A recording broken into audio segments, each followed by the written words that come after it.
আসসালামু আলাইকুম, welcome to দানিয়া recipe and lifestyle. মসুর ডাল রান্নার সহজ রেসিপি নিয়ে হাজির হলাম। মসুর ডালের স্বাদ কী করে ঠিক রাখা যায় সেটাই আজকে করে দেখাবো। তো চলুন কথা না বলে রান্নাটা শুরু করি। আমি এখানে হাফ কাপ মসুর ডাল নিয়েছি, ভালো করে ধুয়ে। এখন একটি পাতিলে 4 কাপ পানি দিয়ে দিব পরিমাণ মতো লবণ। এখন ডালটা ভালো করে নাড়িয়ে দিব।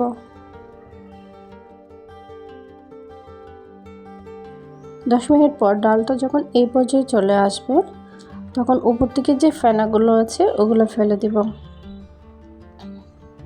এখন দিয়ে দিব হাফ চা চামচ হলুদ গুঁড়ো, হাফ চা চামচ মরিচ গুঁড়ো।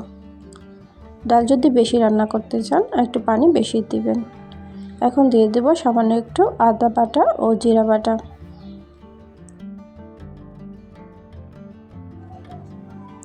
মসুর ডাল যত বেশি ঝাল হবে তত খেতে মজা হবে।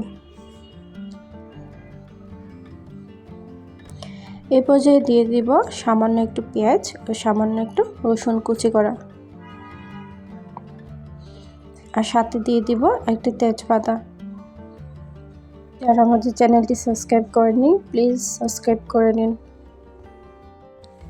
15 মিনিট জাল করার পর ডালটা যখন ফুটিয়ে উঠবে তখন একটি ঢাল ঘুটনি দিয়ে ভালো করে গুটে দিব। ডালটা প্রায় গোটা হয়ে গিয়েছে। এখন দিয়ে দেব কয়েকটি কাঁচামরিচ আর কিছু ধনিয়া পাতা কুচি করা। ডালে যদি কেউ ধনিয়া পাতা খেতে না চান, না দিলেও চলবে। ডালটা আর 5 মিনিট জাল করার পর চুলা থেকে নামিয়ে নিব। একটি কড়াইয়ে 2 টেবিল চামচ সরিষার তেল দিয়ে দিব। আপনারা চাইলে এখানে সয়াবিন তেল দিতে পারেন।